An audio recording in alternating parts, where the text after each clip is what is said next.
When I was young, but old enough to know better, I hated to stop playing when I had to go to the bathroom. So I'd just pee my pants. Cold days were the worst. I vividly remember that feeling of having to pee so bad, but not wanting to go inside. There were a few glorious moments when I enjoyed the relief and the newly acquired warmth. But the relief was short-lived. Soon, the warm turned to cold, and then came the chafing of my skin against the cold, wet denim, followed by that distinctive smell. I continued doing that until the 3rd grade, my only year in public school. The shame of peeing my pants on a field trip motivated me to start using the bathroom. Sin is the moral equivalent of peeing our pants. It begins as a short-sighted solution to a genuine problem, or else as a short-lived pleasure at the expense of long-term happiness. I basically see God's rules like Him telling us to go use the bathroom. The big lie. Why do we choose to sin? Because at the time, we believe that we'll be happier doing what's wrong.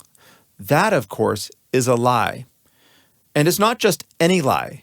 It's a repackaging of the very first recorded lie. The same lie is repeated throughout the ages, telling us that sin is more fun than righteousness.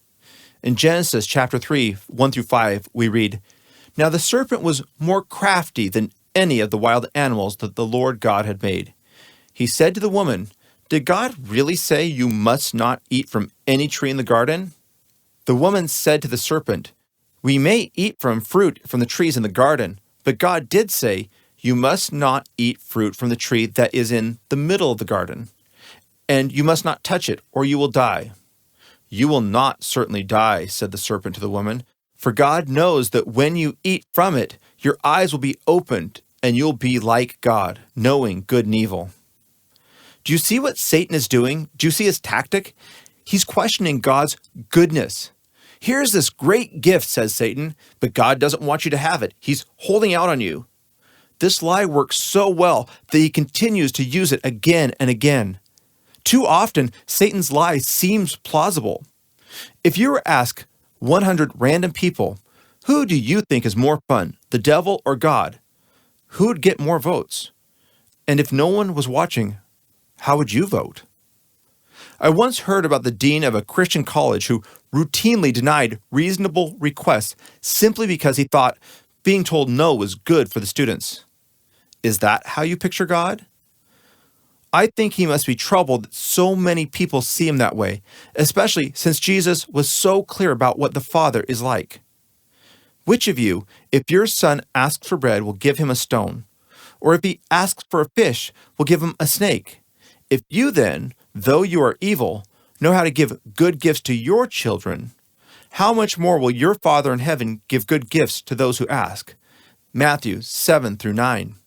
This picture of God profoundly impacts me because I know how much I delight in giving good gifts to Grace and Sarah. It also helps me understand why God says no so often. How would I respond if my daughters asked to play with my sharpest kitchen knife? How should God respond when we ask for a snake instead of a fish? I'm convinced that we ask him for a lot of snakes, stones, thorns, and rabid squirrels because we're too foolish to know how harmful they are. Do his refusals mean he's a killjoy, or that he's a loving and protective father? My daughters don't always understand or like what I do as their father. When Grace was 8 months old, she got a deep gash on her lip. The doctor said that she needed stitches in order to avoid a scar. If she were a boy, a scar might have been fine, but not for my little princess. Do you know how they give stitches to a baby who is incapable of understanding the purpose behind the pain? By holding her down against her will and forcing her to lie perfectly still. Now, there were enough nurses to hold her, but I insisted on helping.